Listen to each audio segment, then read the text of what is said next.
എല്ലാവർക്കും നമസ്കാരം. ഇന്നത്തെ പത്രവിശേഷത്തിലേക്ക് എല്ലാവർക്കും സ്വാഗതം. എല്ലാവർക്കും നല്ലൊരു ദിവസം ആശംസിക്കുകയാണ്. പത്രങ്ങൾ നോക്കുന്നതിന് മുമ്പ് ഞാനൊരു വിശേഷം പറയട്ടെ. ഇന്നലെ രാത്രി ഒരു സിനിമ കണ്ടു. ഈ പഴയ സിനിമകളൊക്കെ കാണുന്നത് നമുക്ക് ഒരുപാട് നൊസ്റ്റാൾജിക് ആയ ഒരു അനുഭവം ഉണ്ടാക്കും. പഴയ സിനിമകൾ, പ്രത്യേകിച്ചും പ്രേം നസീറിന്റെയും അടൂർ ബാസിയുടെയും ജയഭാരതിയുടെയും ഷീലയുടെ ഒക്കെ സിനിമകൾ ഉണ്ടല്ലോ. ഞാൻ നിങ്ങളോട് എല്ലാവരോടും പറയുന്നത്, നിങ്ങൾ എല്ലാ ദിവസവും രാത്രി ഇത്തരത്തിലുള്ള പഴയ സിനിമകളൊക്കെ ഒന്ന് കാണുന്നത് നല്ലതാണ്. അപ്പൊ ഇന്നലെ ഞാൻ രാത്രി കണ്ട സിനിമ എന്ന് പറയുന്നത് അരക്കള്ളൻ മുക്കാൽ കള്ളൻ എന്ന് പറയുന്ന സിനിമയാണ്. ഞാൻ ആദ്യം ഒരു കാര്യം പറയട്ടെ. ഇതും ഞാൻ നടത്താൻ പോകുന്ന ഈ പത്രവിശേഷവും തമ്മിൽ ഒരു ബന്ധവുമില്ല. ഞാൻ പറയാൻ പോകുന്ന ഈ സിനിമയിലെ വിശേഷങ്ങളും ഇന്ന് പത്രത്തിൽ ഞാൻ പറയാൻ പോകുന്ന കാര്യങ്ങളും തമ്മിലിട്ട് ഒരു സാദൃശ്യവുമില്ല. ജീവിച്ചിരിക്കുന്നവരോ മരിച്ചിരിക്കുന്നവരോ ആയി യാതൊരു സാദൃശ്യവുമില്ല എന്നൊക്കെ സാധാരണ സിനിമകൾ പറയുന്നത് പോലെ ഒരു മുന്നറിയിപ്പാണ്. കാരണം ഇന്നത്തെ കാലത്ത് ഒന്നും ഒരു തമാശ പോലും ഇന്നത്തെ കാലത്ത് പറയാൻ പറ്റില്ല. കാരണം അതൊക്കെ പിടിച്ച് കേസാക്കി കാണും. അപ്പൊ ഞാൻ പറയുന്നത് ഇന്നലത്തെ ആ സിനിമയുടെ വിശേഷങ്ങളാണ്. ഈ സിനിമയെ കുറിച്ച് പറയാൻ ഒരു പ്രധാനപ്പെട്ട കാരണമുണ്ട്. അരക്കള്ളൻ മുക്കാൽ കള്ളൻ എന്ന് പറയുന്ന സിനിമ സംവിധാനം ചെയ്തത് ഭാസ്കർ മാഷാണ്. പി ഭാസ്കരൻ എന്ന് പറയപ്പെടുന്ന മലയാളത്തിലെ എക്കാലത്തെയും എന്താ പറയാ ഏറ്റവും പ്രശസ്തനായ കവിയും സിനിമാ ഗാന രചയിതാവും ഒക്കെയായ, വയലാറിനെ മറന്നുകൊണ്ടല്ല പറയുന്നത്, പക്ഷെ ഭാസ്കർ മാഷിന്റെ ഒരു കാവ്യ പാരമ്പര്യം എന്ന് പറയുന്നത് നമ്മളെല്ലാവരും നെഞ്ചേറ്റിയതാണ്. അപ്പം ഭാസ്കർ മാഷ് സംവിധാനം ചെയ്ത ഒരു സിനിമയാണ്. മാത്രമല്ല ഈ സിനിമയുടെ പ്രത്യേകത എന്ന് പറയുന്നത് 50 വർഷം പൂർത്തിയാവുന്ന ഈ സിനിമക്ക്. അരക്കള്ളൻ മുക്കാൽ കള്ളൻ എന്ന് പറയുന്ന സിനിമ, അതായത് എനിക്ക് തോന്നുന്നു അത് ആ കാലത്ത് കളർ ചിത്രങ്ങളൊക്കെ കുറവാണ്. അപ്പം ഈ കളറിലിറങ്ങിയ സിനിമകൾ എന്നൊക്കെ പറയുന്നാൽ അക്കാലത്ത് വളരെ വളരെ അപൂർവമായ ഒരു സംഭവമായിരുന്നു. അങ്ങനെ ഒരു ഈസ്റ്റ്മാൻ കളർ എന്ന് പറയും, ഈസ്റ്റ്മാൻ കളറിൽ ഇറങ്ങിയ ചിത്രമാണ് ഈ അരക്കള്ളൻ മുക്കാൽ കള്ളൻ. ആ സിനിമ പി ഭാസ്കർ മാഷ് സംവിധാനം ചെയ്ത സിനിമ. ഇത് 1974 ഡിസംബർ മാസം 20-ാം തീയതിയാണ് കേട്ടോ പുറത്തിറങ്ങിയത്. എന്ന് പറഞ്ഞാൽ ഇത് അരക്കള്ളൻ മുക്കാൽ കള്ളൻ എന്ന് പറയുന്ന സിനിമയുടെ 50-ാം വർഷമാണ് ഇത്. അപ്പോൾ ഞാൻ ഇന്നത്തെ ഈ പത്രവിശേഷം ഈ സിനിമക്ക് സമർപ്പിക്കുകയാണ്. ഈ സിനിമയിലും ഈ സിനിമക്ക് പിന്നിൽ പ്രവർത്തിച്ചവർക്കും ഒക്കെ വേണ്ടിയിട്ട് ഡെഡിക്കേറ്റ് ചെയ്യുകയാണ് ഇന്നത്തെ ഈ പത്രവിശേഷം. അതിലൊരു പ്രധാനപ്പെട്ട ഒരു കാര്യം എന്ന് പറയുന്നത്, അരക്കള്ളൻ മുക്കാൽ കള്ളന്റെ ഒരു പ്രത്യേകത ഞാൻ നേരത്തെ പറഞ്ഞ ഭാസ്കർ മാഷ് സംവിധാനമാണ്. ഇതിന്റെ തിരക്കഥ എഴുതിയത് ഗോവിന്ദൻകുട്ടിയാണ് കേട്ടോ, എൻ ഗോവിന്ദൻകുട്ടി. നമ്മുടെ ഈ വടക്കൻ പാട്ട് കഥകളിലൊക്കെ, വടക്കൻ പാട്ട് സിനിമകളിലൊക്കെ മീശയൊക്കെ പിരിച്ചിട്ട് ഒരു സ്ഥിരം ബലാത്സംഗക്കാരനായ ഗോവിന്ദൻകുട്ടി ഉണ്ടല്ലോ. ഗോവിന്ദൻകുട്ടി വടക്കൻ പാട്ട് സിനിമകളുടെ ഒക്കെ തിരക്കഥ രചിച്ച ഒരാൾ കൂടിയാണ്. അപ്പം ഗോവിന്ദൻകുട്ടിയുടേതാണ് തിരക്കഥ, ഭാസ്കർ മാഷ് സംവിധാനം. അതിന്റെ പ്രത്യേകത എന്ന് പറയുന്നത്, അക്കാലത്ത് മലയാളത്തിലെ ഏറ്റവും പ്രഗത്ഭരായ നടീനടന്മാരൊക്കെ ശ്രീവിദ്യ ഉൾപ്പെടെ, അതായത് ജയഭാരതി, ഷീല, ശ്രീവിദ്യ ഉൾപ്പെടെ അഭിനയിച്ച സിനിമയാണ്. പ്രേം നസീറും പിന്നെന്താ പറയുക പ്രേം നസീറും അടൂർ ബാസിയും ഷീല, ജയഭാരതി, ശ്രീവിദ്യ, അങ്ങനെ പോകുന്നു. അതിൽ ഭാസ്കർ മാഷ് സംവിധാനം ചെയ്തുകൊണ്ട് അതിലൊരു പ്രത്യേകത എന്ന് പറഞ്ഞാൽ എന്താ പറയാ, അതിലെ പാട്ടുകൾ അസാധ്യ പാട്ടുകളാണ് കേട്ടോ. ഒരു 10 പാട്ടുകളുണ്ട് അരക്കള്ളൻ മുക്കാൽ കള്ളൻ എന്ന് പറയുന്നത്. ഇനി സിനിമ കണ്ടിട്ടില്ലെങ്കിലും അരക്കള്ളൻ മുക്കാൽ കള്ളൻ എന്ന് പറയുന്ന സിനിമയിലെ 10 ഗാനങ്ങൾ നിങ്ങളൊന്ന് കേൾക്കണം. ഈ ഗാനങ്ങൾ നമ്മുടെ ദക്ഷിണാമൂർത്തി സ്വാമിയാണ് ഇതിന് സംഗീതം നൽകിയത്. ഭാസ്കർ മാഷിന്റെ രചന, സ്വാമിയുടെ സംഗീതം, പിന്നെ പറയാനില്ലല്ലോ. മറ്റൊന്ന്, ഇത് ആലപിച്ചത് നമ്മുടെ യേശുദാസും ജയചന്ദ്രനും, പിന്നെ നമ്മുടെ സുശീലാമ്മ, പിന്നെ ആരാണ് അപ്പൊ ശ്രീലതാ നമ്പൂതിരി ആലപിച്ചിട്ടുണ്ട്. അമ്പിളി, ശ്രീലതാ നമ്പൂതിരി തുടങ്ങിയവരൊക്കെയാണ് ആലപിച്ചത്. എന്ന് പറഞ്ഞാൽ ഏറ്റവും പ്രഗത്ഭരായ ഗായികമാർ ആലപിച്ച 10 സുന്ദരമായ ഗാനങ്ങൾ. മറ്റൊന്ന്, ഈ നമ്മുടെ സ്വാമി ഉണ്ടല്ലോ, ദക്ഷിണാമൂർത്തി സ്വാമി ഇത് സംഗീതം നൽകിയപ്പോൾ ഇതിന്റെ ഏറ്റവും പ്രത്യേകത, ഈ സിനിമയുടെ മറ്റൊരു സ്പെഷ്യൽ ആയി നമ്മൾ കൺസിഡർ ചെയ്യുന്ന സാധനം, ഈ ദക്ഷിണാമൂർത്തി സ്വാമി സംഗീതം നൽകുമ്പോൾ ഇതിന്റെ ഒരു അസിസ്റ്റന്റ് മ്യൂസിക് ഡയറക്ടറായി പ്രവർത്തിച്ചത് R.K. ശേഖറാണ്. R.K. ശേഖർ എന്ന് പറഞ്ഞാൽ ഒരു പക്ഷേ പുതിയ തലമുറക്ക് മനസ്സിലാവില്ല. നമ്മുടെ A.R. റഹ്മാന്റെ അച്ഛൻ, A.R. റഹ്മാന്റെ പിതാവായ R.K. ശേഖറാണ് ഈ ദക്ഷിണാമൂർത്തി സ്വാമിയെ അസിസ്റ്റ് ചെയ്തത് ഈ സിനിമയുടെ ഗാനങ്ങൾ ചിട്ടപ്പെടുത്തുന്നതിൽ. അതുകൊണ്ട് ഇന്നത്തെ പത്രവിശേഷത്തിലേക്ക് കടക്കാൻ പോവുകയാണ്. അപ്പോൾ എല്ലാവരും ആ സിനിമ കാണണം. അരക്കള്ളൻ മുക്കാൽ കള്ളൻ എന്ന് പറയുന്ന സിനിമ കാണണം. സിനിമ കാണാൻ പറ്റാത്ത ആൾക്കാർ അതിലെ 10 ഗാനങ്ങൾ കേൾക്കണം. ഇനി 10 ഗാനങ്ങൾ കേൾക്കാൻ സമയമില്ലെങ്കിലും അതിലൊരു ഗാനം ഭാസ്കരൻ മാഷ് എഴുതിയ ഒരു ഗാനം തന്നെയെങ്കിലും നിങ്ങൾ കേൾക്കണം, കേട്ടേ തീരൂ. അപ്പൊ നമുക്ക് ഇന്നത്തെ പത്രവിശേഷത്തിലേക്ക് കടക്കാം. ഞാൻ ഒരിക്കൽ കൂടി ഒരു മുന്നറിയിപ്പ് നൽകുകയാണ്. അരക്കള്ളൻ മുക്കാൽ കള്ളൻ എന്ന സിനിമയുമായോ ഭാസ്കരൻ മാഷുമായോ അല്ലെങ്കിൽ ആ സിനിമയിലെ സംഗീതവുമായോ ആ സിനിമയിലെ ഗാനങ്ങളുമായോ ആ 10 ഗാനങ്ങളിൽ ഒരു പ്രത്യേക ഗാനത്തെക്കുറിച്ചോ ഒന്നും ഇനി നടത്താൻ പോകുന്ന ഈ പത്രവിശേഷവുമായി ഒരു ബന്ധവുമില്ല. നിയമപ്രകാരമുള്ള മുന്നറിയിപ്പാണ്. ഓക്കെ, മറ്റൊരു കഥ കൂടി പറഞ്ഞിട്ട് നമുക്ക് പത്രം തുറക്കാമെന്ന് വിചാരിക്കുന്നു. അതായത് പണ്ട് നമ്മൾ എനിക്ക് തോന്നുന്നു ഏത് ക്ലാസ്സിലാണെന്ന് ഓർമ്മയില്ല, ഒരു പക്ഷേ 7ാം ക്ലാസ്സിലോ 8ാം ക്ലാസ്സിലോ ഒരു ഇംഗ്ലീഷ് നോൺ ഡീറ്റെയിൽഡ് ബുക്കിലാണെന്ന് തോന്നുന്നു ഒരു കഥ. ആ കഥ ഇങ്ങനെയാണ്. ഒരു രാജാവ് അല്ലെങ്കിൽ ചക്രവർത്തി, രാജാവ് ഓർ ചക്രവർത്തി, അതായത് നമ്മൾ ഇന്നത്തെ കാലത്ത് നമ്മുടെ മുഖ്യമന്ത്രി പ്രധാനമന്ത്രി എന്നൊക്കെ പറയുന്ന ആ ഒരു ലെവലിലുള്ള ആൾക്കാരാണല്ലോ പണ്ടത്തെ രാജാവും ചക്രവർത്തിയും ഒക്കെ. അപ്പൊ ഒരു ചക്രവർത്തി അല്ലെങ്കിൽ രാജാവ്, ഈ രാജാവിന്റെ രാജകൊട്ടാരത്തിൽ ഒരു വിരുദൻ വരികയാണ്. ഒരു വിരുദൻ ശംഖു അല്ലട്ടോ, ഒരു വിരുദൻ വരുന്നു. എന്നിട്ട് ഇയാൾ മഹാ തട്ടിപ്പുകാരനാണ്, ഒന്നൊന്നപ്പുറം തട്ടിപ്പുകാരനാണ് ഈ മനുഷ്യൻ. അയാൾ പറയുന്നു, ഞാൻ രാജാവിന് വേണ്ടിയിട്ട് ഒരു സ്പെഷ്യൽ വസ്ത്രം, ഇയാൾ ഒരു നെയ്ത്തുകാരനാണ് എന്നൊക്കെയാണ് പറയുന്നത്. ഞാൻ രാജാവിന് ഒരു ഡിസൈനറാണ്, ഞാൻ രാജാവിന് വേണ്ടിയിട്ട് ഒരു സ്പെഷ്യൽ വസ്ത്രം ഡിസൈൻ ചെയ്തു തരാം എന്ന് പറഞ്ഞാൽ ഒരു മാന്ത്രിക വസ്ത്രമാണ് ഇത്. ഒരു രാജകീയ നോബൽ ബ്ലഡ് ഉള്ള ആൾക്കാർക്ക് മാത്രമേ ഈ വസ്ത്രം ശരിക്കും കാണാൻ പറ്റുള്ളൂ. എല്ലാവർക്കും, എല്ലാ ആപ്പുകൾക്കൊന്നും ഈ വസ്ത്രം കാണാൻ പറ്റില്ല. അപ്പോൾ ഈ നാട്ടില്, കാരണം ഈ ഏറ്റവും ഈ രാജാവിന്റെ ഭരണത്തിന് കീഴില് വളരെ വളരെ വളരെ ജനങ്ങളെല്ലാം വളരെ സന്തുഷ്ടരായി, മാവേലി നാടുവാണിടുങ്കാലം എന്നൊക്കെ പറയുന്ന പോലെ, അല്ലെങ്കിൽ ഇപ്പൊ നമ്മൾ പറയാറില്ലേ പിണറായി വിജയൻ നാടുവാണിടുങ്കാലം, എല്ലാവരും സുഭിക്ഷരാണ്, കാരണം നാട്ടില് കൊള്ളയില്ല, കൊലയില്ല, ബലാത്സംഗങ്ങളില്ല, അങ്ങനെയുള്ളൊരു നാടായിരുന്നു കേട്ടോ അത്. വീണ്ടും പറയുന്നു, ഇത് പിണറായി വിജയനുമായിട്ടൊന്നും ബന്ധമില്ലാത്തൊരു കാര്യമാണ്.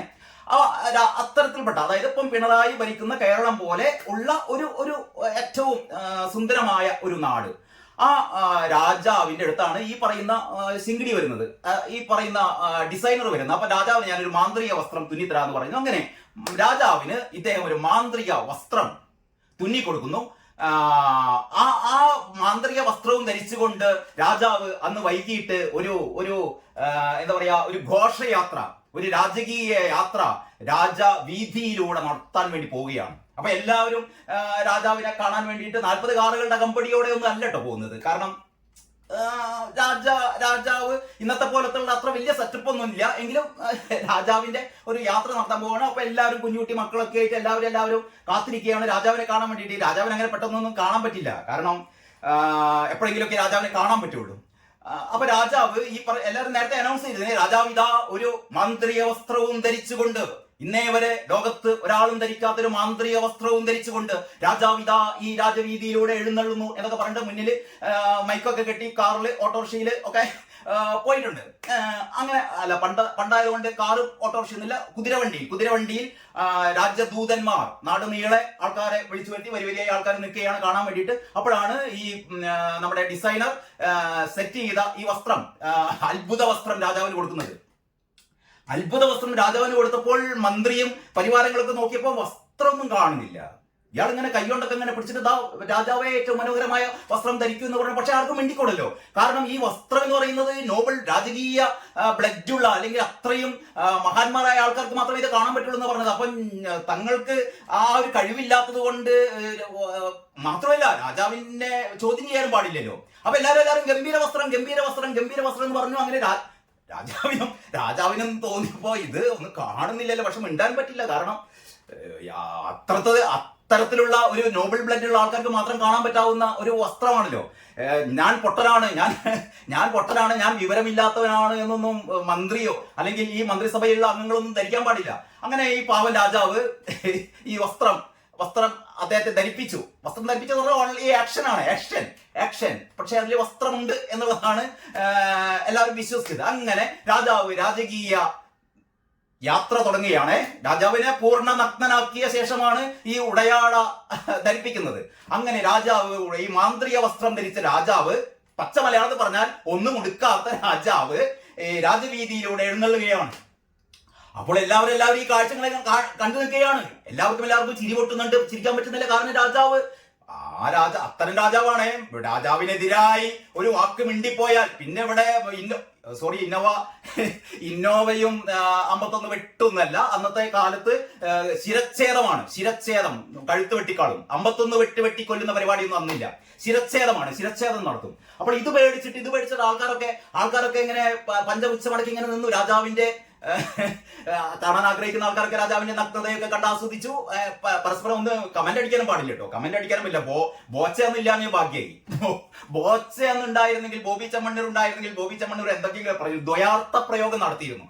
പക്ഷെ ദ്വയാർത്ഥ പ്രയോഗം നടത്താൻ അവിടെ നമ്മുടെ ബോച്ചയും ഉണ്ടായിരുന്നില്ല. പാവം, എന്ത് ചെയ്യാൻ, കഷ്ടമെന്നല്ലാതെ എന്ന് പറയാൻ ബോച്ചയുണ്ടായിരുന്നില്ല. അങ്ങനെ രാജാവ് രാജവീതിയിലൂടെ നടക്കുകയാണ്, നഗ്നനായി നടക്കുകയാണ്. എല്ലാവരും പുകഴ്ത്തി പാടുകയാണ്. ആഹാ, രാജാവിന്റെ വസ്ത്രം എന്ത് മനോഹരം!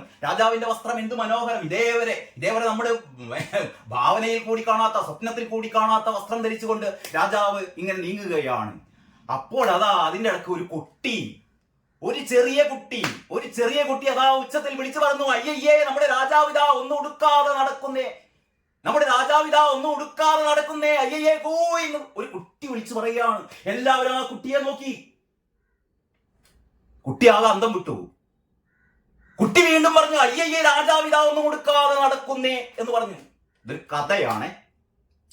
അതായത് പണ്ട് ഈ രാജകൊട്ടാരങ്ങളിലൊക്കെ പൈസ കൊടുത്തിട്ട് രാജാവിന്റെ മുഖസ്തുതി പാടിക്കാൻ വേണ്ടിയിട്ട് ഒരുപാട് സ്തുതിപാഠകരുണ്ടാവും. പണ്ടത്തെ രാജകൊട്ടാരങ്ങളിലൊക്കെ നമ്മൾ പഴയ ചരിത്രങ്ങളൊക്കെ നോക്കിയാൽ അറിയാം. ഈ രാജകൊട്ടാരങ്ങളിലൊക്കെ മാസശമ്പളത്തിന് മാസപ്പടിയല്ല, CMRL നമ്മുടെ വീണാ വിജയന് കൊടുക്കുന്ന പോലുള്ള മാസപ്പടിയൊന്നുമല്ല. അവിടെ മാസശമ്പളത്തിന് സ്വർണ്ണ നാണയങ്ങളൊക്കെയാണ് കൊടുക്കുക. അങ്ങനെ ഈ ശിങ്കിടികൾ വെക്കും. അതായത് കൊട്ടാരം കവികളൊന്നും ആയിരിക്കില്ല.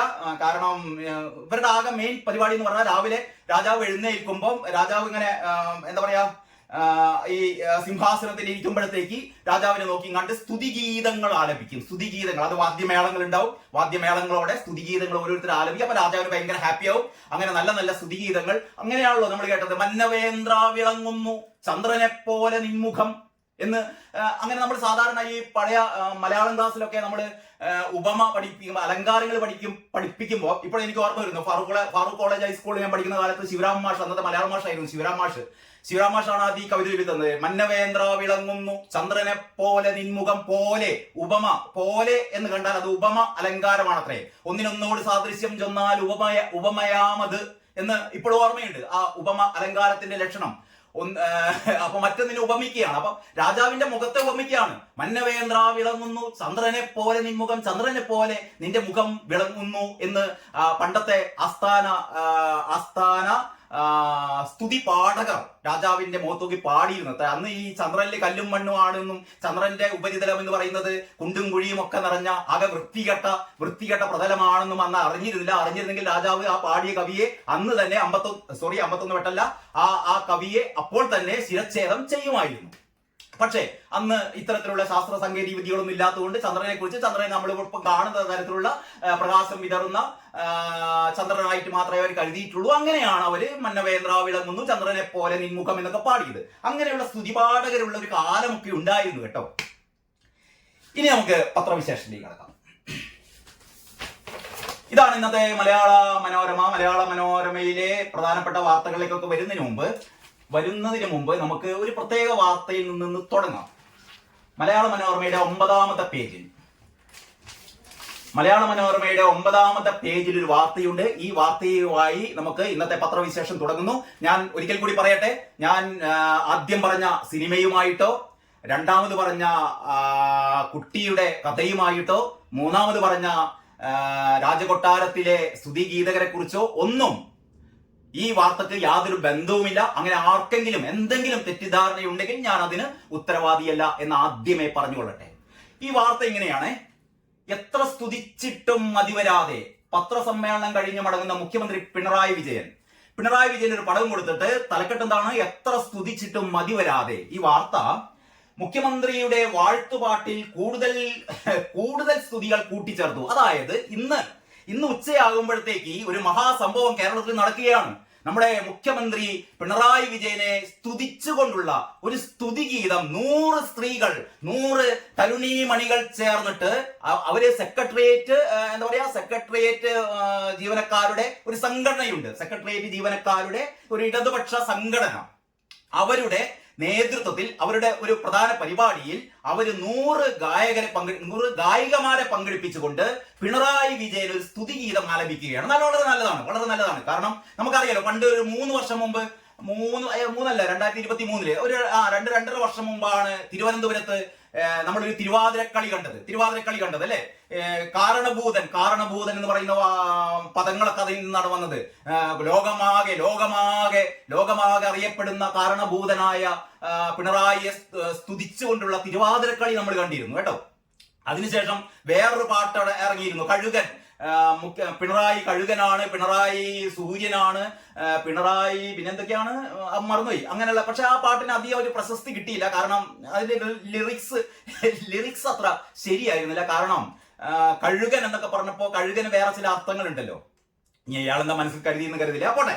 ഏതായാലും നമ്മുടെ ഈ സെക്രട്ടേറിയറ്റിലെ ജീവനക്കാര് മുഖ്യമന്ത്രിയെ സ്തുതിച്ചുകൊണ്ടുള്ള ഒരു പാട്ട് എഴുതുന്നു. മുഖ്യമന്ത്രി വളരെ ഹാപ്പിയായി. അപ്പൊ പത്രക്കാരൊക്കെ മുഖ്യമന്ത്രിയോട് ചോദിച്ചു, സാധാരണ നമ്മളാരും ഇതുവരെ പിണറായി വിജയനല്ല, കേരളത്തിൽ CPM-ന്റെ ഏറ്റവും സമുന്നതനായ നേതാവ് പിണറായി വിജയനല്ല. കാരണം ഒരു കേരളത്തിലെ CPM-ന്റെ ഒരു ചരിത്രം, കേരളത്തിൽ കമ്മ്യൂണിസ്റ്റ് പാർട്ടിയുടെ ഒരു ചരിത്രം എടുക്കുമ്പോൾ ആരും നമ്പർ 1 പിണറായി വിജയൻ എന്ന് പറയില്ല. എനിക്ക് തോന്നുന്നില്ല. പിണറായി വിജയന്റെ കടുത്ത ആരാധകർ പോലും കേരളത്തിൽ ഇന്നോളം ഉണ്ടായ കമ്മ്യൂണിസ്റ്റ് നേതാക്കളിൽ ഏറ്റവും പരമോന്നത പദവി പിണറായി വിജയനാണെന്ന് പിണറായി ഭക്തന്മാർ പോലും പറയുന്നത് തോന്നുന്നില്ല. നമ്മൾ സാധാരണ കേരളത്തിലെ ഒരു കമ്മ്യൂണിസ്റ്റ് പ്രസ്ഥാനത്തെ പറ്റി ഒക്കെ പറയുമ്പോൾ AKG, EMS എന്നൊക്കെ പറയാം. AKGയും EMS-നൊക്കെ ശേഷമേ, AKGക്കും EMS-നും ഒക്കെ ശേഷമേ പിണറായി വിജയന്റെ പേര് എന്തായാലും വരികയുള്ളൂ. ഒരു പക്ഷെ നിങ്ങൾക്ക് അതിനുശേഷം വരുന്ന EK നായനാരെയോ അല്ലെങ്കിൽ ഗൗരിയമ്മയെയോ അല്ലെങ്കിൽ VS അച്യുതാനന്ദനെയോ ഒക്കെ ശേഷവും അല്ല, അതിന്റെയൊക്കെ മേലെ വേണമെങ്കിൽ നിങ്ങൾക്ക് പ്രതിഷ്ഠിക്കാം. പക്ഷെ നിങ്ങൾക്ക് ആർക്കും AKGയുടെ മേലെ പിണറായിയെ പ്രതിഷ്ഠിക്കാൻ പറ്റില്ല. അങ്ങനെ പ്രതിഷ്ഠിക്കുന്ന ആൾക്കാർക്ക് ഉണ്ടാവാം, അവർ പോട്ടെ, അവർ നമ്മൾ കണക്കിലാക്കുന്നില്ല. പക്ഷേ നമ്മൾ ഇന്നേ വരെ EMS-നെ സ്തുതിച്ചുകൊണ്ടുള്ള ഒരു പാട്ട് നമ്മൾ കേട്ടിട്ടില്ല. AKGയെ സ്തുതിച്ചുകൊണ്ടുള്ള ഒരു പാട്ട് നമ്മൾ കേട്ടിട്ടില്ല. പക്ഷേ പിണറായി വിജയനെ സ്തുതിച്ചുകൊണ്ടുള്ള ഒരു തിരുവാതിരക്കളി നമ്മൾ കണ്ടു. നമുക്കാകെ സീതി ഹാജി പണ്ട് പറഞ്ഞ മാതിരി ഇത് വന്നു. എന്ത് വന്നു അറിയോ? കോൾമയർ വന്നു എന്നാണ് സീതി ഹാജി പറഞ്ഞത്. പക്ഷെ സീതി ഹാജി അതിന്റെ മുഴുവൻ പേരും പറഞ്ഞില്ല കേട്ടോ. എടാ, എനിക്ക് ഇതെല്ലാം കണ്ടിട്ട് മറ്റേ ഇത് വരുന്നു എന്നാണ് പറഞ്ഞത്. ആ പദം ബോച്ചയുടെ ഒരു പ്രത്യേക കേസിന്റെ പശ്ചാത്തലത്തിൽ കോടതി പറഞ്ഞിട്ടുണ്ട് ഇത്തരം പദപ്രയോഗങ്ങൾ നടത്തരുത് എന്നുള്ളത് കൊണ്ട് ആ പദപ്രയോഗങ്ങളിലേക്ക് കടത്തുന്നില്ല. സീതി ഹാജി ഇന്ന് ജീവിച്ചിരുന്നെങ്കിൽ ചിലപ്പോൾ ബോച്ചയുടെ പിന്നാലെ സീതി ഹാജി മാത്താകുമായിരുന്നു. അതുപോട്ടെ. അപ്പൊ ഏതായാലും അത്തരത്തിലുള്ള കോൾമയർ നമ്മൾ കൊണ്ടു എല്ലാവരും. ഏത് നമ്മുടെ ഈ തിരുവാതിര കളി കേട്ടപ്പോൾ, കാരണഭൂതൻ തിരുവാതിര. അത് കഴിഞ്ഞിട്ടാണ് അതിനേക്കാൾ വലിയ രോമാഞ്ച കഞ്ചുകമണിഞ്ഞു മറ്റേ കഴുകൻ പാട്ട് കേട്ടപ്പോൾ. ഈ പുതിയ പാട്ടാണ്, നമ്മുടെ സെക്രട്ടേറിയറ്റ് ജീവനക്കാരുടെ പാട്ടാണ് ഇപ്പൊ ഉച്ചയ്ക്ക് വേണ്ടി പാടാൻ പോകുന്നത്. 100 സ്ത്രീകൾ അണിനിരക്കുന്ന പാട്ട്. അപ്പൊ അതിനെക്കുറിച്ചാണ് പറയുന്നത്. സ്തുതി പോരെന്ന് കണ്ട് മുഖ്യമന്ത്രി പിണറായി വിജയനെ വാഴ്ത്തുന്ന പാട്ട് പരിഷ്കരിച്ചു. അതായത് കഴിഞ്ഞ 2-3 ദിവസമായി പത്രങ്ങളിലൊക്കെ വരുന്നു കേട്ടോ. കഴിഞ്ഞ 2-3 ദിവസങ്ങളായി പത്രങ്ങളിലൊക്കെ ഇതിനെ സംബന്ധിച്ച് വരുന്നത്. ഞാൻ ഇന്നലത്തെ മനോരമയിൽ, ഇത് ഇന്നലത്തെ മനോരമ പത്രത്തിന്റെ 9ാമത്തെ പേജാണ്. ഇന്നലത്തെ മനോരമ പത്രത്തിന്റെ 9ാമത്തെ പേജ്. ആ പേജിലുണ്ട് കാരണഭൂതൻ തിരുവാതിരയ്ക്ക് ശേഷം ഇനി ഫീനിക്സ് പക്ഷി സംഘഗാനം. അതായത് ഇന്നലെ തന്നെ മനോരമ ഈ വാർത്ത കൊടുത്തിരുന്നു. മനോരമ മാത്രമല്ല, മറ്റു പല പത്രങ്ങളും കൊടുത്തിരുന്നു. അത് ഏതൊക്കെയാണെന്ന് ഞാൻ ഏതായാലും ഒന്ന് നമുക്ക് കാണാം. ഈ പത്രം നോക്കൂ. അപ്പൊ ഇന്നലെ മനോരമ കൊടുത്തത് ഇങ്ങനെയായിരുന്നു: മുഖ്യമന്ത്രി സ്തുതി, 100 വനിതകൾ നാളെ ഗാനം ആലപിക്കും. അതായത് ഇന്ന് മുഖ്യമന്ത്രി പിണറായി വിജയനെ ഫീനിക്സ് പക്ഷിയായിട്ട്, കഴുകനായിട്ടല്ല കേട്ടോ. കാരണം കഴുകനായിട്ട് അല്ല, ഫീനിക്സ് പക്ഷി. ഫീനിക്സ് അറിയാലോ, അതായത് ചാരത്തിൽ നിന്ന് ഉയരുന്ന പക്ഷിയാണ് ഫീനിക്സ് പക്ഷി. അതായത് നമ്മൾ എന്ത് കത്തിച്ചു കഴിഞ്ഞാലും ആ ചാരത്തിൽ നിന്ന് ഉയരുന്ന കൈ രണ്ടും ഉയർത്തിക്കൊണ്ട് എന്റെ കൈകൾ പരിശുദ്ധമാണെന്ന് നിയമസഭയിലൊക്കെ പറഞ്ഞു കേട്ടിട്ടില്ലേ? അത്തരത്തിലുള്ള പരിശുദ്ധമായ കൈകളോടെ, പരിശുദ്ധമായ ചിറകുകളോടെ പറന്നുയരുന്ന പക്ഷിയാണ് ഫീനിക്സ് പക്ഷി. അങ്ങനെ പിണറായി വിജയനെ ഫീനിക്സ് പക്ഷിയായിട്ടാണ് ഈ ഗാനത്തിൽ അവതരിപ്പിച്ചത്. അതാ പറയുന്നത്, മുഖ്യമന്ത്രി പിണറായി വിജയനെ ഫീനിക്സ് പക്ഷിയായും പിന്നെന്താണ്, പടയുടെ നടുവിൽ പടനായകനായും നല്ല പ്രാസമുണ്ട്, പടയുടെ നടുവിൽ പടനായകനായും വിശേഷിപ്പിച്ച് വീണ്ടും വാഴ്ത്തുപാട്ട്. നാളെ CPM അനുകൂല കേരള സെക്രട്ടേറിയറ്റ് എംപ്ലോയീസ് അസോസിയേഷൻ സുവർണ ജൂബിലി മന്ദിരത്തിന്റെ ഉദ്ഘാടനത്തിൽ മുഖ്യമന്ത്രിയെ വേദിയിലിരുത്തി 100 വനിതാ ജീവനക്കാർ ഈ ഗാനം ആലപിക്കും. 100 വനിതാ ജീവനക്കാർ ഈ ഗാനം ആലപിക്കും. മുഖ്യമന്ത്രിയെ ഇങ്ങനെ വേദിയിലിരുത്തിയിട്ട് എന്റെ മനസ്സിലേക്ക് വരുന്നത് ഇന്നലെ രാത്രി കണ്ട സിനിമയിലെ ഒരു ദൃശ്യമാണ് കേട്ടോ. പോട്ടെ, അതും ഇതായിട്ട് ബന്ധമില്ല എന്ന് പറഞ്ഞ സ്ഥിതിക്ക് ഞാൻ അതിലേക്ക് കടക്കുന്നില്ല. പോട്ടെ, അപ്പൊ നാളെ CPM അനുകൂല സംഘടനാ സെക്രട്ടേറിയറ്റ് എംപ്ലോയീസ് അസോസിയേഷൻ സുവർണ ജൂബിലി മന്ദിരത്തിന്റെ ഉദ്ഘാടനത്തിൽ മുഖ്യമന്ത്രിയെ വേദിയിലിരുത്തി 100 വനിതാ ജീവനക്കാർ ഗാനം ആലപിക്കും. 3 വർഷം മുമ്പ് CPM തിരുവനന്തപുരം ജില്ലാ സമ്മേളനത്തിന്റെ ഭാഗമായി പാറശാലയിൽ പിണറായി സ്തുതിയുമായി മെഗാ തിരുവാതിര അവതരിപ്പിച്ചത് വിവാദമായിരുന്നു. കുറച്ച് കണ്ണുകടിയുള്ള ആൾക്കാരൊക്കെ അത് ശരിയായില്ല എന്ന് പറഞ്ഞു.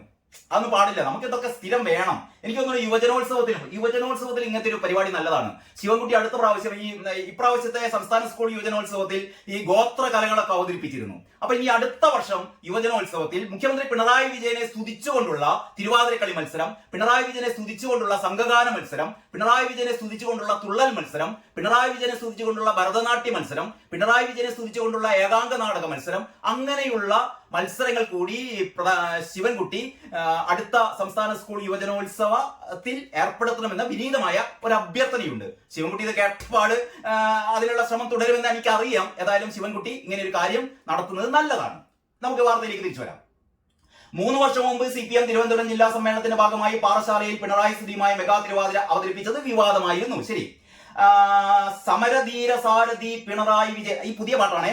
സമരധീര സാരഥി പിണറായി വിജയൻ, പടയുടെ നടുവിൽ പടനായകൻ എന്ന വരികളോടെയാണ് പാട്ട് തുടങ്ങുന്നത്. അപ്പം ഇന്ന് ഉച്ചക്ക് ഈ 100 സ്ത്രീകൾ പിണറായി വിജയനെ വേദിയിലിരുത്തി പാടാൻ പോകുന്ന പാട്ട് ഇങ്ങനെയാണ്: സമരധീര സാരഥി പിണറായി വിജയൻ, പടയുടെ നടുവിൽ പടനായകൻ എന്ന വരികളിലൂടെയാണ് പാട്ട് തുടങ്ങുന്നത്.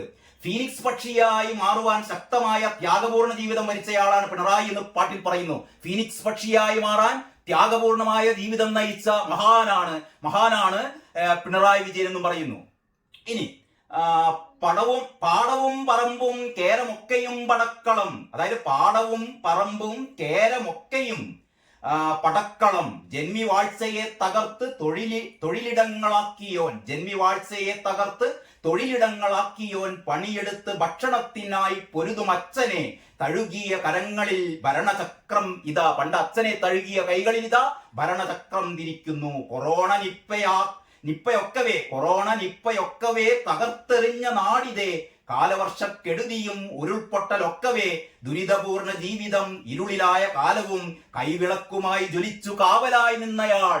അങ്ങനെ നിപ്പയും ഒക്കെ വന്ന കാലത്ത് എന്താ പറയാ, ജ്വാലയായി കൈവിളക്കുമായി ജ്വലിച്ച് കാവലായി നിന്നയാൾ.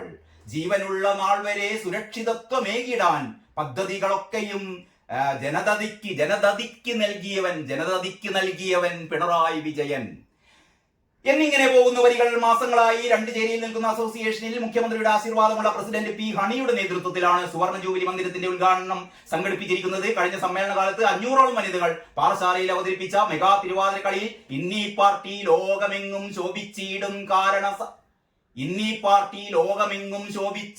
കാരണഭൂതൻ പിണറായി വിജയൻ എന്ന സഖാവു തന്നെ. അങ്ങനെയായിരുന്നല്ലോ പണ്ടത്തെ തിരുവാതിരപ്പാട്ട്.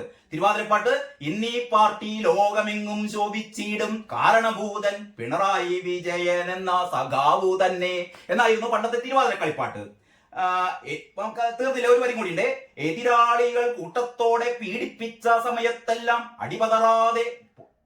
അടിപതറാതെ പോരാടിയ ധീരസഖാവ്. അങ്ങനെയൊക്കെയാണ്. ഈ പാട്ട് പാടാനുള്ള കഴിവില്ലാത്തതുകൊണ്ട് ക്ഷമിക്കണം.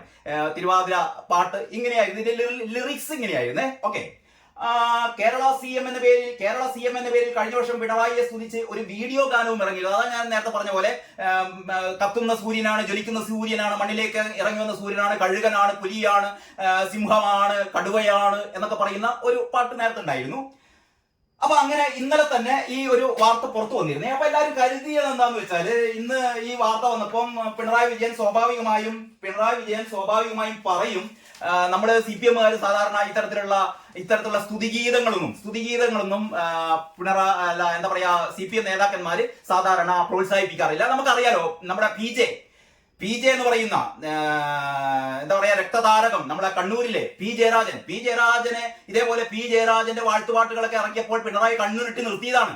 അപ്പൊ പിണറായി പറയുന്നത് വെച്ചാൽ എന്നെ കുറിച്ച് മാത്രം പാടിയാൽ മതി, ഞാനല്ലാതെ ഇവിടെ ഒരു പി ജയരാജനും വേണ്ട, ഒരു MP ജയരാജനും വേണ്ട, പിന്നെ മറ്റേ ഗോവിന്ദൻ സഖാവും വേണ്ട, ഒരു സഖാവും വേണ്ട,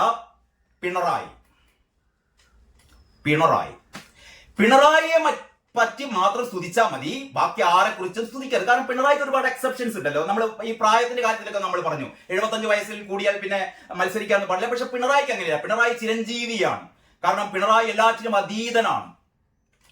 അതിന്റെ ഒരു വാഴ്ത്തുപാട്ടാണ്. അപ്പൊ നമ്മൾ കരുതിയത് എന്താന്ന് വെച്ചാൽ, അപ്പൊ പിണറായി പറയും ചിലപ്പം ആദ്യത്തെ തിരുവാതിര എല്ലമ്പാട വിവാദമായി, അൽക്കുത്തും കഞ്ഞിയായി, പിന്നെ ആ കഴുകനെല്ലമ്പാട അത് ആകെ ചാറായി ചളിയായി, ഇനിയിപ്പോ എന്തിനാന്ന് വേണ്ട എന്ന് പറയും നമ്മൾ വിചാരിച്ചു. പക്ഷേ പിണറായി ഇത് ആസ്വദിച്ചു. പിണറായി ഇന്നലെ പത്രക്കാർ ചോദിച്ചപ്പോൾ പറഞ്ഞത്, എനിക്കെതിരെ ഒരുപാട് ആരോപണങ്ങളൊക്കെ വരുമ്പോ നിങ്ങൾക്കൊക്കെ വലിയ സന്തോഷമാണല്ലോ, നമ്മളിന്ന് സ്തുതിച്ചു കഴിഞ്ഞാൽ ഞങ്ങൾക്ക് എന്താ കണ്ണുക്കടി എന്നാണ് ചോദിച്ചത്. നമ്മള് എല്ലാ കാലത്തും നമ്മളെ ചീത്ത പറയുമ്പോ നിങ്ങൾക്കൊക്കെ ഒരു ഹരം. ഇപ്പൊ നമ്മളെ കുറച്ച് ആൾക്കാർ സ്തുതിക്കുമ്പോ നിങ്ങൾക്ക് എന്താ പറ്റാത്തത്, സ്തുതിക്കട്ടെ എന്നാണ് പിണറായി പറഞ്ഞത്. ഇത് കേട്ടതോടെ നമ്മുടെ ലിറിക് എഴുതിയ ആള്, ഇതിന്റെ വരികൾ എഴുതിയ ആള് കുറച്ചുകൂടി ഡോസ് കൂട്ടിയത്രേ. അതാണ് ഇന്ന് മലയാള മനോരമ പറയുന്നത്. സ്തുതി പോരെന്ന് കണ്ട് മുഖ്യമന്ത്രി പിണറായി വിജയനെ വാഴ്ത്തുന്ന പാട്ട് പരിഷ്കരിച്ചു. പിണറായി വിജയനെ വാഴ്ത്തുന്ന പാട്ട് ഇവര് ഒന്നും കൂടി ഒന്ന് പരിഷ്കരിച്ചു. ആദ്യം എഴുതിയ പല വാചകങ്ങളും പ്രയോഗങ്ങളും ഒഴിവാക്കിയും അതിനേക്കാൾ പുകഴ്ത്തിയുമാണ് പരിഷ്കരിച്ചത്. അപ്പൊ കുറേ കൂടി ഡോസ് കൂട്ടിയ, കാരണം പിണറായിക്ക് ഇഷ്ടപ്പെടുന്നുണ്ട് എന്ന് കേട്ടപ്പോൾ, പിണറായിക്ക് ഇഷ്ടപ്പെടുന്നുണ്ട് എന്ന് മനസ്സിലാക്കിയപ്പോൾ ഇത്തിരി കൂടി ഡോസ് കൂട്ടി അങ്ങോട്ട് കാറ്റടിച്ച് വിടുകയാണ്. ഇനി ഇന്ന് മുഖ്യമന്ത്രിയെ സാക്ഷിയാക്കി കേരള സെക്രട്ടേറിയറ്റ് എംപ്ലോയീസ് അസോസിയേഷന്റെ സുവർണ ജൂബിലി മന്ദിരം ഉദ്ഘാടന ചടങ്ങിൽ 100 വനിതകൾ ചേർന്ന് ആലപിക്കുന്ന പാട്ടിന്റെ ഓഡിയോ പുറത്തു വന്നപ്പോഴാണ് മാറ്റം. തന്നെ വല്ലാതെ അധിക്ഷേപിച്ചു കൊണ്ടിരിക്കുമ്പോൾ, അപ്പൊ പിണറായി പറഞ്ഞതാണ്, തന്നെ വല്ലാതെ അധിക്ഷേപിച്ചു കൊണ്ടിരിക്കുമ്പോൾ ലേശം പുകഴ്ത്തൽ വന്നാൽ മാധ്യമങ്ങൾക്ക് അസ്വാസ്ഥ്യം ഉണ്ടാകുമെന്ന പ്രസ്താവനയോടെ മുഖ്യമന്ത്രി വാഴ്ത്തുപാട്ടിനെ പിന്തുണച്ചു വരട്ടെ. അപ്പൊ ഇനി മുതൽ നമ്മൾ കേരളം കാണാൻ പോകുന്നത് പിണറായിയെ, ഇനിയിപ്പം വാസവൻ പാട്ട് എഴുതാൻ തുടങ്ങും, നമ്മളെ ശിവൻകുട്ടി പാട്ട് എഴുതാൻ തുടങ്ങും, വീണ ജോർജ് പാട്ട് എഴുതാൻ തുടങ്ങും, ബാലൻ സഖാവ് പാട്ട് എഴുതാൻ തുടങ്ങും, ശ്രീമതി ടീച്ചർ പാട്ട് എഴുതാൻ തുടങ്ങും. ഉള്ള നാട്ടിലെ സഖാക്കന്മാര് മുഴുവൻ ഇനി പിണറായി സ്തുതിഗീതങ്ങൾ, പിണറായി മഹാകാവ്യങ്ങൾ, ഇതാണ് ഇനി കേരളത്തിൽ വരാൻ പോകുന്നത്. കാരണം പിണറായിക്ക് ഇഷ്ടായി എന്ന് പറഞ്ഞാൽ ഇഷ്ടായി. അപ്പോ ബാക്കി ഇനി കൂട്ടിച്ചേർത്ത ചില വരികളും കൂടി മലയാള മനോരമയിലുണ്ട്. കൂട്ടിച്ചേർത്ത ചില വരികൾ ഇങ്ങനെയാണ്: മർദ്ദനങ്ങൾ ഏറ്റിടുമ്പോഴും തല കുനിച്ചിടാതെ നീ കാക്കിയിട്ട കോമരങ്ങളെ ധീരനായി മറികടന്നതും കാക്കിയിട്ട കോമരങ്ങളെ കൊണ്ട് യൂത്ത് കോൺഗ്രസ്സുകാരുടെ തലമണ്ട തല്ലി പൊട്ടിച്ചതാണെന്നിട്ട് ഞാനൊന്നും കണ്ടില്ല എന്ന് പറയുന്ന മനുഷ്യനാണ്. അതൊന്നും പറയരുത്. പക്ഷെ ഇതങ്ങനെയല്ല. കാക്കിയിട്ട കോമരങ്ങളെ ധീരനായി മറികടന്നതും അടിയന്തരാവസ്ഥയിൽ ആകെ തച്ചുടച്ച ദേഹവുമായി ശോണവസ്ത്രധാരിയായി സഭയിലേക്ക് വന്നതും വിപ്ലവത്തിൻ പാതയിൽ ജയിലറകൾ താണ്ടിയും ശക്തമായ മർദ്ദനങ്ങളേറ്റ ധീരസാരഥി. കാണുന്നുണ്ടോന്ന് അറിയില്ല, രോമാഞ്ചം. സീരിയാജി പറഞ്ഞ പോലെ ഇതിങ്ങനെ കോൾമയർ പൊന്താൻ തുടങ്ങിയിരിക്കുന്നത്. അപ്പൊ ഇതൊക്കെ കേൾക്കുമ്പോൾ ആർക്കാണെങ്കിലും ഇതൊക്കെ ഉണ്ടാവും അനുഭവം. കാരണം പിണറായിയെ നമ്മള് നെഞ്ചിനുള്ളിൽ, പണ്ട് ഈ എന്താ പറയാ ഹനുമാനല്ലേ ഇത് നെഞ്ചിങ്ങനെ പിളർത്തി കാണിച്ചത്, അപ്പോൾ അതിൻ്റെ ശ്രീരാമനും സീതയൊക്കെ ഉണ്ടായിരുന്നു. അപ്പൊ നമ്മളൊക്കെ നെഞ്ചിങ്ങനെ പിളർത്തി കാണിച്ചാൽ അതിൻ്റെ ഉള്ളില് പിണറായി വിജയനും കമലയടത്തിയും വീണമോളും ഒക്കെ ഇതിൻ്റെ ഉള്ളിൽ ഇങ്ങനെ ഉണ്ടാവും, മരുമോനും ഉണ്ടാവും, റിയാസും ഉണ്ടാവും. എല്ലാവരും ഇങ്ങനെ കാണാം. അങ്ങനെ വേണം. അപ്പൊ ഇങ്ങനെയാണ് നമ്മുടെ എന്താ പറയാ മനോരമ കൊടുത്തത്. ഇനി മനോരമ മാത്രം കൊടുത്തതല്ല, എല്ലാ പത്രങ്ങളും മാതൃഭൂമി, ഇന്നത്തെ മാതൃഭൂമി ഇങ്ങനെ കൊടുത്തുകൊണ്ട് മാതൃഭൂമിയുടെ 7ാം പേജിലാണ് കൊടുത്തത്. ശരിക്കും ഇതൊക്കെ 1ാം പേജിൽ ടോപ്പ് ബാറായിട്ട് കൊടുക്കേണ്ടതാണ് കേട്ടോ. ഈ പത്രം ചെയ്യുന്ന ആൾക്കാരുടെ ഒക്കെ ശ്രദ്ധക്ക് പിണറായി വാഴ്ത്തുപാട്ടുകൾ പത്രങ്ങളുടെ 1ാം പേജിൽ സൂപ്പർ എന്താ പറയാ മാസ്റ്റ് ഹെഡ് ആയിട്ട് എന്ന് പറഞ്ഞാൽ പത്രത്തിന്റെ തലക്കെട്ടിനും മേലെ ഇത് കൊടുക്കണം, ഈ പിണറായി വാഴ്ത്തുപാട്ടുകൾ കൊടുക്കണം. ഇതിലൂടെ അപ്പം യെസ് മുഖ്യമന്ത്രിക്കായി സി പി എം സർവീസ് സംഘടനയുടെ വാഴ്ത്തുപാട്ട് എന്നാണ് മാതൃഭൂമി എഴുതിയത്. അധിക്ഷേപത്തിനിടെ ചെറിയ പുകഴ്ത്തലുകൾ ഉണ്ടാകുമ്പോൾ ചിലർക്ക് അസ്വസ്ഥതയുണ്ടാകുമെന്ന് മുഖ്യമന്ത്രി. അപ്പൊ മുഖ്യമന്ത്രി പറയാണ് വാഴ്ത്തുപാട്ടുകൾ നല്ലതാണ്, ബാക്കിയുള്ളവർക്കൊക്കെ കണ്ണുകടി ഉണ്ടാവും, അതൊന്നും പ്രശ്നമില്ല എന്നുള്ളത് ഒരു പ്രത്യേക കളറിൽ ഒക്കെ മാതൃഭൂമി കൊടുത്തിട്ടുണ്ട്. ഞാൻ മുഴുവൻ വായിക്കുന്നില്ല, ഏതാണ്ട് മനോരമ കൊടുത്ത പോലെ തന്നെയാണ്. ഇനി നമുക്ക് വേറൊരു പത്രം കൂടി നോക്കാം എങ്ങനെയാണ്. ഇനി മനോരമയും മാതൃഭൂമിയും മാത്രമല്ല, നമ്മുടെ കേരള കൗമുദിയുടെ ഏത് പേജിലാണ്? അപ്പൊ കേരള കൗമുദിയുടെയും ഉള്ളിലെ പേജില് യെസ്, കേരള കൗമുദിയുടെ 7ാമത്തെ പേജില് മുഖ്യമന്ത്രിയെ പുകഴ്ത്തിയതാ. 7ാം പേജില് ടോപ്പ് തന്നെ ഉണ്ട്. അതില് നമ്മുടെ സുജിത്തിന്റെ ഒരു കാർട്ടൂൺ ഉണ്ട്. സുജിത്ത് ഇങ്ങനെ ഫീനിക്സ് പക്ഷിയായി പിണറായി കാണുന്നുണ്ടോ അറിയില്ല. പിണറായിയെ സുജിത്ത് എന്ന് പറയുന്നത് കേരളത്തിലെ ഏറ്റവും പ്രഗത്ഭനായ കാർട്ടൂണിസ്റ്റ് ആണ്. ഗോപികൃഷ്ണൻ പരിഭവിക്കേണ്ട, മാതൃഭൂമിയിലെ ഗോപികൃഷ്ണൻ സുജിത്തൊക്കെ നമ്മുടെ ഏറ്റവും അടുത്ത സുഹൃത്തുക്കളാണ്. അപ്പൊ ഏതായാലും നമ്മുടെ സുജിത്തിന്റെ കാർട്ടൂൺ സഹിതമാണ് സഖാക്കന്മാരൊക്കെ കൈകൂപ്പി നിൽക്കുന്നുണ്ട്. അപ്പോഴാണ് ഈ ഫീനിക്സ് പക്ഷിയായി പിണറായി വിജയൻ വേദിയിലുള്ള കാർട്ടൂണാണുള്ളത്. എന്നിട്ട് വാർത്ത എങ്ങനെയാണ്? മുഖ്യമന്ത്രിയെ പുകഴ്ത്തി ഗാനം പിന്നോട്ടില്ലെന്ന് സംഘാടകർ. ഇത് സംഘാടകരുടെ ഭാഗത്താണ്. സംഘാടകർ പറയുന്നു ഞങ്ങൾ പിന്നോട്ടില്ല. മുഖ്യമന്ത്രി പിണറായി വിജയനെ സ്തുതിച്ചുകൊണ്ട് സെക്രട്ടേറിയറ്റിലെ CPM അനുകൂല സംഘടനയ്ക്ക് തയ്യാറാക്കിയ ഗാനം ഇന്ന് അവതരിപ്പിക്കും. കേരള സെക്രട്ടേറിയറ്റ് എംപ്ലോയീസ് അസോസിയേഷൻ സുവർണ ജൂബിലി ഉദ്ഘാടന സമ്മേളനത്തിലാണ് സമരധീര സാരഥി പിണറായി വിജയൻ പടയുടെ നടുവിൽ പടനായകൻ എന്ന് തുടങ്ങുന്ന ഗാനം അവതരിപ്പിക്കുന്നത്. ഗാനം വിവാദമായെങ്കിലും അവതരണത്തിൽ നിന്ന് പിന്നോട്ടില്ല എന്നാണ് സംഘാടകരുടെ നിലപാട്. എന്തിനാണ് പിന്നോട്ടടിക്കുന്നത്? പിണറായി വിജയൻ തന്നെ പറഞ്ഞിട്ടുണ്ട്, പാടി തകർക്കാൻ വേണ്ടി പറഞ്ഞിട്ടുണ്ട്. ഇനി മാധ്യമം ഈ പറയുന്ന തിരക്കിനിടയില് ഗാസ യുദ്ധവിരാമൊക്കെ 1-ാം പേജിൽ ഭയങ്കരമായിട്ട് കൊടുത്തിട്ടുണ്ട്. 8-ാം പേജിലാണ് മാധ്യമത്തിന്റെ 8-ാം പേജിൽ. മാധ്യമത്തിന്റെ 8-ാം പേജിലും ടോപ്പ് തന്നെയാണ് കൊടുത്തത്. അന്ന് കാരണഭൂതനെങ്കിൽ ഇന്ന് ചെമ്പടയുടെ കാവലാൾ. അന്ന് കാരണഭൂതൻ എന്നായിരുന്നു പറഞ്ഞത്. ഇനി പറയുന്നത് നമ്മുടെ പിണറായി വിജയൻ സാധാരണ ഇരട്ടച്ചങ്കൻ എന്ന് പറയുന്ന സഖാക്കൾ തന്നെയാണ്. ഇരട്ടച്ചങ്കൻ പിണറായിനെയാണ് പറഞ്ഞത്, ഞാൻ ഇരട്ടച്ചങ്കുള്ളവനാണ്, മറ്റേ വടിവാളിനിടയിലൂടെയും മറ്റേ ഇതിന്റെയൊക്കെ ഇടയിലൂടെ നടന്നു വന്നവനാണ് ഞാൻ എന്നൊക്കെ പറയുന്നുണ്ടല്ലോ. അതുപോലെ കാരണഭൂതൻ പിണറായിയെ നമുക്ക് വിളിക്കാം. കാരണം കാരണഭൂതൻ എന്ന് പറയുന്ന തിരുവാതിരപ്പാട്ട് ആസ്വദിച്ച ആളാണ് പിണറായി. അതേപോലെ തന്നെ ഇനി നമുക്ക് ചെമ്പടയുടെ കാവലാളാണ് പിണറായി വിജയൻ. അതാണ് തലക്കെട്ട്.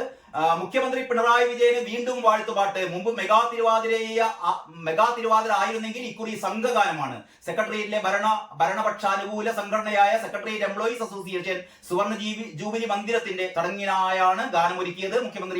മുഖ്യമന്ത്രിയെ ചെമ്പടയുടെ കാവലാളായും പടയുടെ നടുവിൽ പടനായകനായും ഫീനിക്സ് പക്ഷിയായും ഒക്കെയാണ് വിശേഷിപ്പിച്ചിരിക്കുന്നത്. ധനവകുപ്പിലെ ഉദ്യോഗസ്ഥൻ കാവലാൾ എന്ന തലക്കെട്ടിൽ ഒരുക്കിയ വരികൾക്ക് സംഗീതം നൽകിയത് നിയമവകുപ്പ് ജീവനക്കാരൊക്കെ സർക്കാർ ജീവനക്കാർ തന്നെയാണ് കേട്ടോ. അത് ഇതിന്റെ ഈ ഗാനങ്ങൾക്ക് സംഗീതം നൽകിയതൊക്കെ. അവൻ വ്യാഴാഴ്ച നടക്കുന്ന ഉദ്ഘാടന ചടങ്ങിൽ മുഖ്യമന്ത്രിയെ വേദിയിലിരുത്തി 100 വനിതാ ജീവനക്കാർ ചേർന്നാണ് ഗാനം ആലപിക്കുക. അസോസിയേഷനിൽ മുഖ്യമന്ത്രിയുടെ പിന്തുണയുള്ള പ്രസിഡന്റ് ഹണിയുടെ നേതൃത്വത്തിലാണ് സുവർണ ജൂബിലി മന്ദിരത്തിന്റെ ഉദ്ഘാടനം നടത്തുന്നത്. 3 വർഷം മുമ്പ് CPM ജില്ലാ സമ്മേളനത്തിന്റെ ഭാഗമായി തിരുവനന്തപുരത്ത് പാറശാലയിൽ പിണറായി സ്തുതിയുമായി മെഗാ തിരുവാതിര അവതരിപ്പിച്ചത് വിവാദമായിരുന്നു. നേരത്തെ മനോരമയ്ക്ക് കൊടുത്ത പോലെ തന്നെ ഇതിലെ പുതിയ വരികളുണ്ട്. ചെമ്പടക്ക് കാവലാൾ, ചെങ്കനൽ കണക്കൊരാൾ.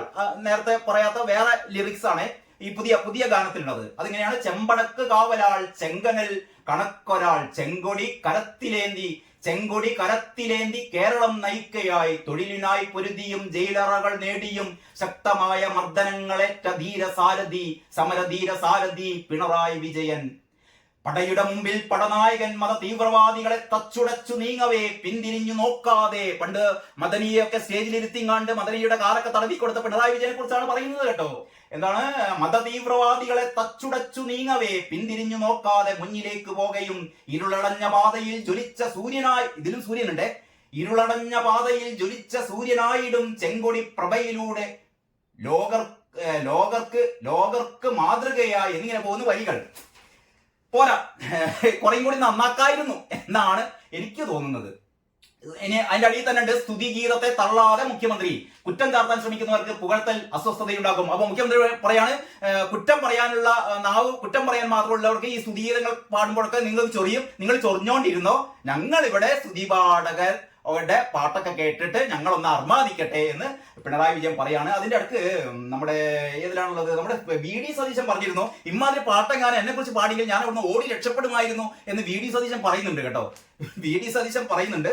വി ഡി സതീശൻ അല്ല, ആരായാലും പറയും ഇമാതിരി പാട്ടൊക്കെ പാടിയാൽ ഞാൻ അറിയാതെ എങ്ങാനും പാടിപ്പോയാൽ ആ വേദിയിൽ നിന്ന് ഞാൻ പ്രാണരക്ഷാർത്ഥം ഓടി രക്ഷപ്പെടുന്ന വി ഡി സതീശൻ പറഞ്ഞിട്ടുണ്ട്. ഇനി നമ്മുടെ ദേശാഭിമാനി ഉണ്ട്. ദേശാഭിമാനി പ്രതിസന്ധിയിലാണ്.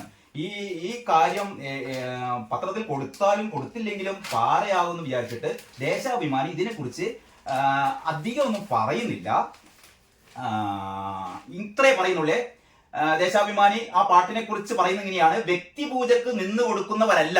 അതാണ് തലക്കെട്ടിട്ടോ. അതായത് പിണറായി വിജയൻ പറയാണ്, CPM-കാർ വ്യക്തിപൂജക്ക് നിന്ന് കൊടുക്കുന്നവരല്ല. പി ജയരാജനെതിരെ പാടാൻ പാടില്ല, പി ജയരാജനെതിരെ മുദ്രാവാക്യം മുഴക്കാൻ പാടില്ല, കണ്ണേ കരളെ VS എന്ന് വിളിക്കാൻ പാടില്ല, VS-നെ കണ്ണും കരളും ഒന്നും ആക്കാൻ പാടില്ല. പക്ഷെ എന്നെ കഴുകനാക്കാം, എന്നെ സൂര്യനാക്കാം, എന്നെ തീപ്പന്തമാക്കാം, എന്നെ ഫീനിക്സ് പക്ഷിയാക്കാം, എന്നെ കാരണഭൂതനാക്കാം.